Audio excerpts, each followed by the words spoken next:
In the vast world of battle through the heavens, strength is everything. Every clan, every sect, every kingdom on the Dou Qi continent revolves around power. And in this world, power isn't measured simply by brute force. It's measured through a clear cultivation system. Each step up the ladder is a transformation, not just in strength, but in skill, status, and even the way you interact with the world around you. Today we are breaking down the complete cultivation ranks in BTTH, from the weakest beginner to the mythical gods of the continent. The journey begins at the very first stage, known as Dou Zhi Qi. This is the battle disciple stage, and it is the starting point for every cultivator, no matter how great they might become in the future. At this level, a person has only just awakened their Dou Qi, the mystical energy that flows through their body. Their control is minimal, their power is weak, and they're just learning the basics of channeling that energy into techniques.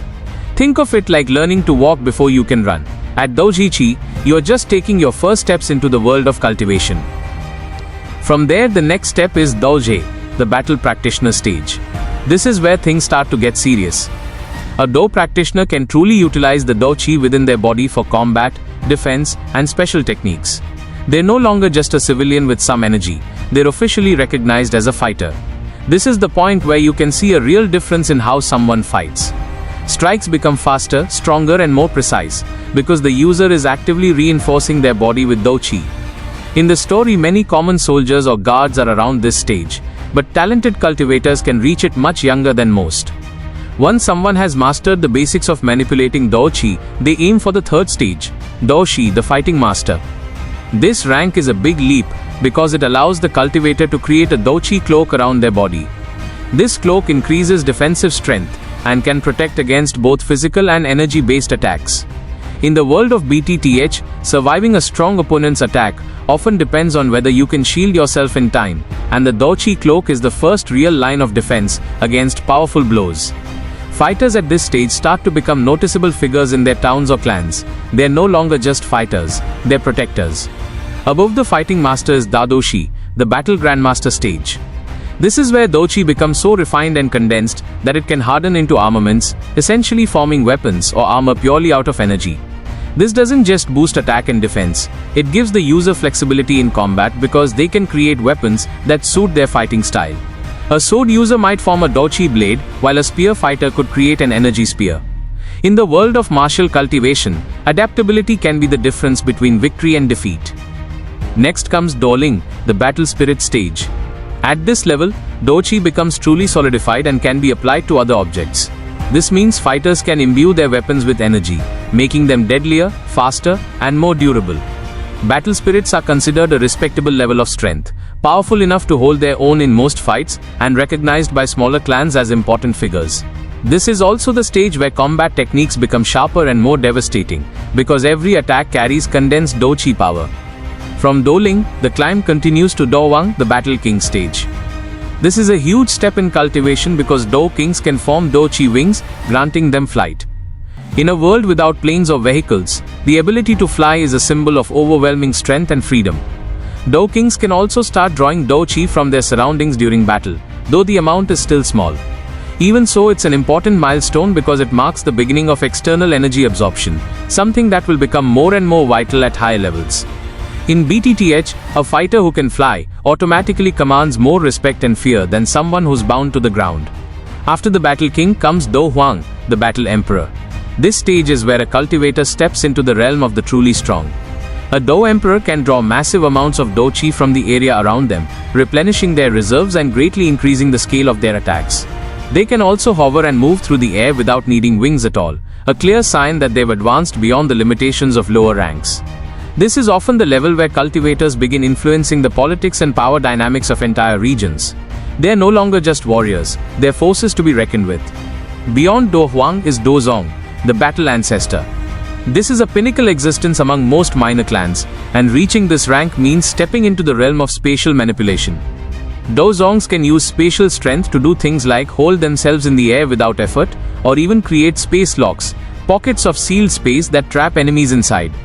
Escaping these locks is incredibly difficult, requiring either overwhelming strength or clever techniques. However, using spatial strength consumes vast amounts of Dou Qi, so mastery of efficiency becomes crucial at this stage. Then comes Dou Zone, the Battle Venerate.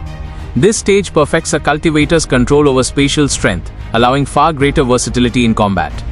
Dou zones can open wormholes, literal gaps in space-time, to move instantly from one point to another, or launch devastating surprise attacks. A Dou zone's combat range expands drastically, because space itself becomes a weapon. In the Dou Qi Continent, a Dou zone is considered a powerhouse no matter where they go, and only the elite of the elite can stand against them. After Dou zone, a cultivator enters the transitional stage known as Ban Sheng, the half-saint. This isn't considered a true Dou rank, but it's the necessary bridge between Dou zone and Dou Sheng. Half-saints are divided into lower, intermediate and high levels, each marking a step closer to the same transformation.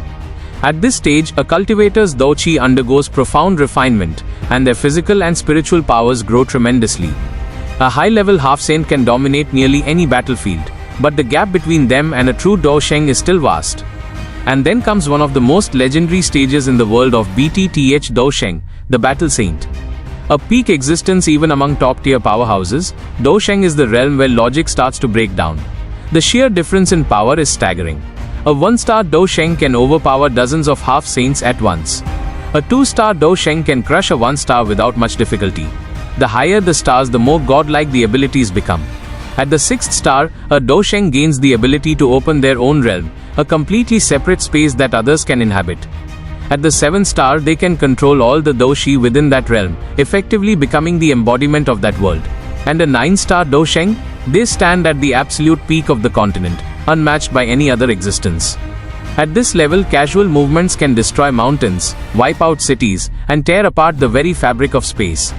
Finally, above even the mighty Dou Sheng, lies the mythical Dou Di, the battle sovereign, or battle god.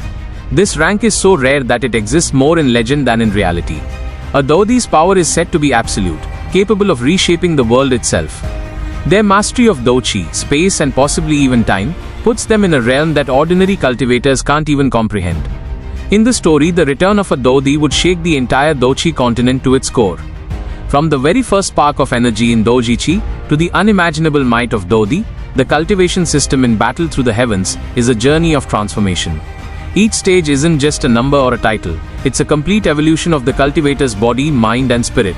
Power in this world isn't given, it's earned, step by step through relentless training, dangerous battles and an unshakable will to rise above all limits. And for Xiao Yan, our protagonist, this system is more than just a path to power. It's the road to fulfilling his destiny, protecting the people he loves, and leaving his mark on the world.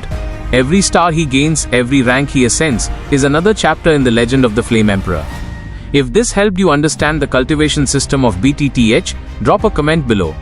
And if you want deep lore breakdowns like this on realms like Half-Step Dou Di or the Flame God realm, let me know. Don't forget to like, share and subscribe. Until next time, keep cultivating.